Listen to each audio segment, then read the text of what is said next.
Ya, kembali lagi di Breaking News TV One. Tadi kita juga sama-sama sudah memantau bagaimana proses pemeriksaan kesehatan yang dilakukan oleh Ganjar Pranowo dan juga Mahfud MD. Kembali lagi nih, nanti setelah kita bahas mengenai kebatinan dari Gibran Rakabuming Raka yang kalau memutuskan untuk bergabung begitu ya dengan Partai Golkar dan juga menjadi pendamping Prabowo Subianto. Ini karena idealisme politik anak muda dengan jalannya sendiri berbeda dengan Pak Jokowi di PDIP nantinya ya, berandai-andai. Dan juga kakaknya juga yang di PDIP. Tapi apakah ini hanya pure keinginan dari Gibran Rakabuming Raka kalau secara kebatinan atau ya tadi doa dan restu, merestui dari Pak Jokowi untuk kemanapun pilihan Gibran? Ya, begini Rati, kita harus bisa membayangkan juga ya dalam posisi mungkin Gibran ya, karena kan katakanlah sudah di kekuasaan juga ya, selama 2 tahunan ya sebagai wali kota, kemudian juga katakanlah juga bahkan mendapatkan godaan ya, itu luar biasa kan. Sejak jadi wali kota itu berapa banyak menteri yang ke sana gitu ya. Berapa banyak tokoh-tokoh yang sering menghampiri Gibran misalnya. Tentu saja harapannya salah satunya kan juga makin mendekatkan diri tokoh itu kepada Pak Jokowi. Jadi Gibran ini dipandang sebagai representasi dari Pak Jokowi. Nah, dari situ saya kira juga Gibran juga melihat figur orang tuanya juga kan gitu. Pengen sukses seperti itu. Nah, dari dalam godaan-godaan dari luar maupun juga katakanlah biasanya kalau anak itu kan juga pengen kalau nggak sama bahkan bisa melampaui kan lebih gitu daripada orang tuanya. dari orang tuanya. Saya kira itu juga kondisi psikologis yang memungkinkan sosok seperti Gibran itu juga kemudian saya lihat juga tergoda lah ya, peluangnya itu ada. Belum lagi tawarannya konkret tuh dari Partai Golkar langsung menominasikan sebagai bakal calon wakil presiden, saya begitu. Belum lagi juga peluang dia misalnya dari para tokoh di Gerindra saya dengar juga konkret kan endorsementnya langsung Prabowo Gibran. Ada spanduk di mana-mana, baliho di mana-mana gitu. Nah, tetapi Rati ini kan juga dunia psikologi politisi yang besar di bawah umur 40-an tahun ya. Yang mungkin pengalamannya mungkin berbeda dengan generasi yang lebih tua ya. Nah, apalagi sekarang terakhir-terakhir ya, di mana para anak muda itu kan biasanya karirnya dengan cepat ya, dari sukses berbisnis kemudian masuk ke politik gitu, dan dengan begitu cepat ya, walaupun di kalangan generasi yang lebih tua seringkali dianggap terlalu cepat gitu ya. Nah, ini yang saya kira juga sampai hari ini gitu mungkin suara-suara kritik juga ada, tetapi pertanyaannya sejauh mana itu dianggap penting ya dibandingkan kehilangan peluang gitu ya. Mumpung katakanlah orang tuanya juga punya momentumnya juga di sana gitu. Nah, di sini saya kira juga akan menjadi pertimbangan sejauh mana nanti Mas Gibran itu katakanlah melihat sisi peluang antara peluang dia sendiri dengan konsistensi dalam berpolitik dah. Orang mengkritik soal etika misalnya nanti begitu. Kalau memang berandai-andai ternyata tidak di PDIP lagi kan atmosfer baru, lingkungan baru lagi begitu ya. Apalagi Ratih ya, biasanya di PDIP kan udah banyak itu tradisi di mana para elit biasanya kalau keluar dari PDIP itu beberapa kali susah untuk besar kembali gitu loh. Nah, ini saya kira juga ada kemungkinan menjadi pertimbangan juga saya kira, karena PDIP ini kan partai yang termasuk punya mesin yang solid, ya punya militansi, solidaritas gitu ya. Tetapi bukan berarti bahwa orang berkiprah di luar itu belum tentu tidak sukses, masih banyak juga ya. Di Indonesia ini kan fenomena pindah-pindah partai juga sering ini elit kita lihat ya, seperti itu. Tapi PDIP memang cukup unik di sana. Nah, itu saya kira juga menjadi pertimbangan juga. Jadi sampai hari ini ya kita belum lihat kepastiannya sampai fix sebelum itu ada deklarasi pernyataan resmi ya. Nah, baik Mas Nyarwi, Mas Hanta, kalau kita melihat kan hari ini juga memang pemeriksaan kesehatan untuk Ganjar dan juga Mahfud MD. Sedikit mengulas mengenai sosok dari Ganjar Pranowo dan juga Mahfud MD ya. Kalau Ganjar mungkin kita tahu kan sebelumnya juga sudah banyak ulasan mengenai perjalanan karir. Kalau Mahfud MD yang baru tiba-tiba dideklarasikan menjadi pendamping, kemudian udah langsung proses cepet banget nih, langsung tes kesehatan, daftar tes kesehatan dan lain sebagainya. Nah, kalau melihat sosok dari Mahfud MD sendiri, memang sudah masuk dalam bursa cawapres juga kan? Memang dan juga bisa diperhitungkan begitu ya dari sisi elektoral. Tadi ada suara NU, suara Jawa Timur di situ. Tapi sosok Ganjar sendiri yang Mahfud sendiri yang memang di mata publik ini keras terhadap penegakan hukum. kemudian juga pendekar hukum dan pembela wong cilik. Bahkan kadang-kadang ada yang mengatakan bahwa menggait Mahfud ini seperti memelihara anak macan begitu ya. Dengan sosok seperti ini nantinya proyeksi atau gambaran dari Mas Hanta seperti apa dengan duet ini nih Mas? Pertama Pak Mahfud ini memang sudah panjang ya perjalanan pilpresnya. Udah sejak 2014 yang lalu jadi ketua tim pemenangan Prabowo. 2019 sudah pakai baju putih siap-siap deklarasi. Bahkan baju yang kemarin dipakai adalah baju yang seharusnya betul, cawapres yang tertunda. Ini betul-betul jadi cawapres sekarang. Jadi bukan sesuatu yang baru nama Pak Mahfud dalam radar pilpres kita.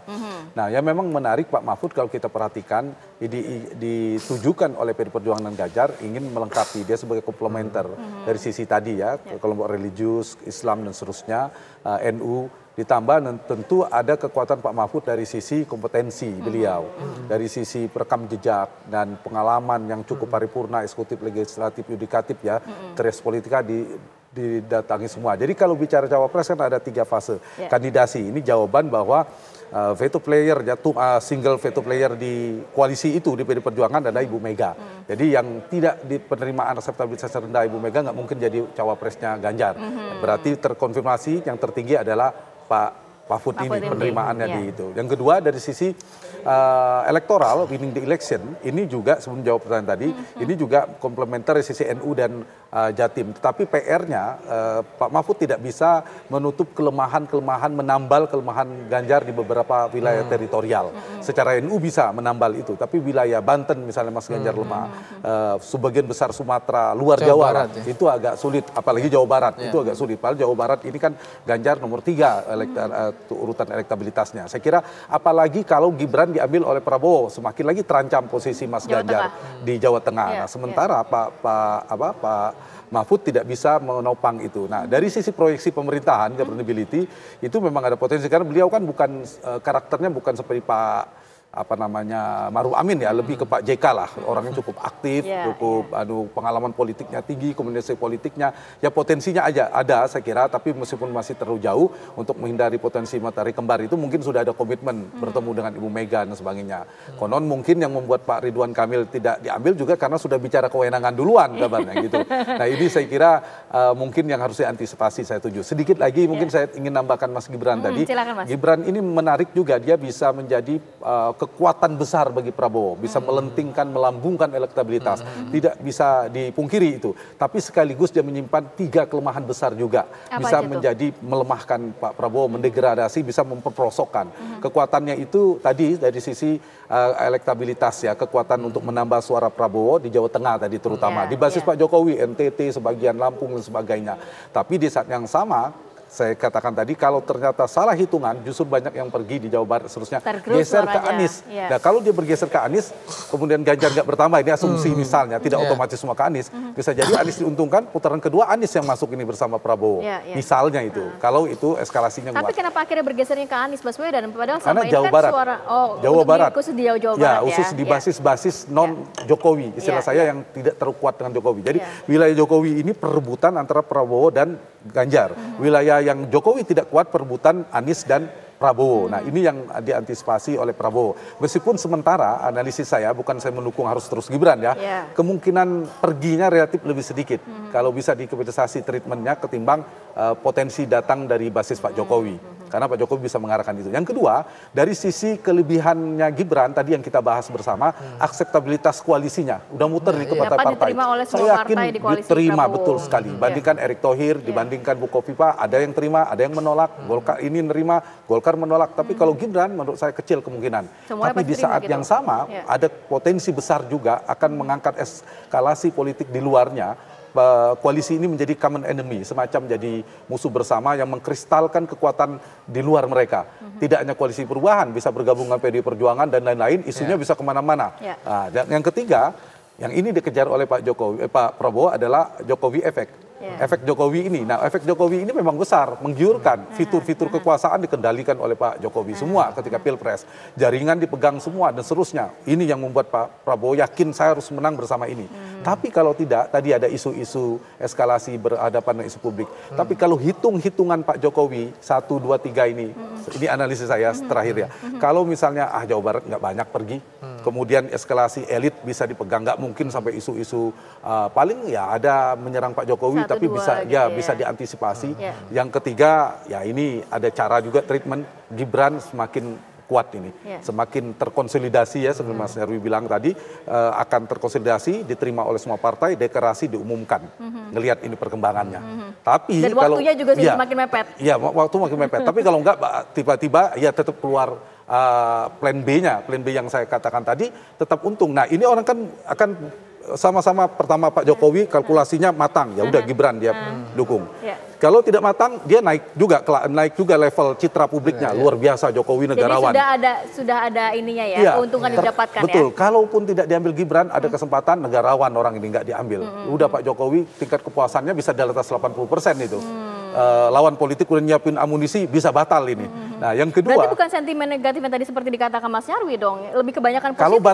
Kalau batal ini, kalau tidak jadi Mas Gibran. Ya. Yang kedua, Mas Gibran tadi seperti saya katakan dapat panggung politik, bisa 5 tahun lagi, bisa gubernur DKI dan seterusnya. Pak Prabowo juga dapat benefit berupa apa? Wah, ternyata confirm betul-betul Pak Prabowo mendukung Pak Jokowi mendukung Pak Prabowo. Jadi semuanya dapat. Dan satu lagi penting, kalau ini Gibran diikat dulu partai nggak pergi-pergi. Nanti di tanggal 25 baru diumumin, tiba-tiba keluar nama Erick Thohir atau Kofifa atau siapa, kan nggak bisa kemana-mana lagi, diikat dulu, lebih aman. Jadi ini saya kira hari-hari yang sangat menentukan. Saya tetap melihat peluangnya Gibran, tapi jangan lupa buka potensi di luar Gibran. Tapi kesimpulannya Pilpres 2 putaran, siapapun wakilnya 2 putaran, karena 3 ini agak sulit. Putaran keduanya baru nanti siapa. Memang trennya Prabowo dan Ganjar. Tapi karena Pilpres masih 4 bulan, Anies masih mungkin. Jadi kompetitif tiga-tiganya. Saya kira itu petanya. Itu poin yang terakhir. Sudah pasti 3 paslon begitu ya, akan 2 putaran begitu ya. Tapi dan satu lagi, ya singkat saja Mas Nyarwi. sedikit aja. Saya tertarik, ini masuk tidaknya Gibran untuk jadi cawapres Pak Prabowo, ini saya kira luar biasa nanti, berpengaruh bukan hanya konstelasi elit, tetapi juga menggeser pertarungan di level pemilih. Jadi kita lihat ya, kira-kira kayak apa, jadi nggak ini kira-kira ya pasangan ini kan gitu.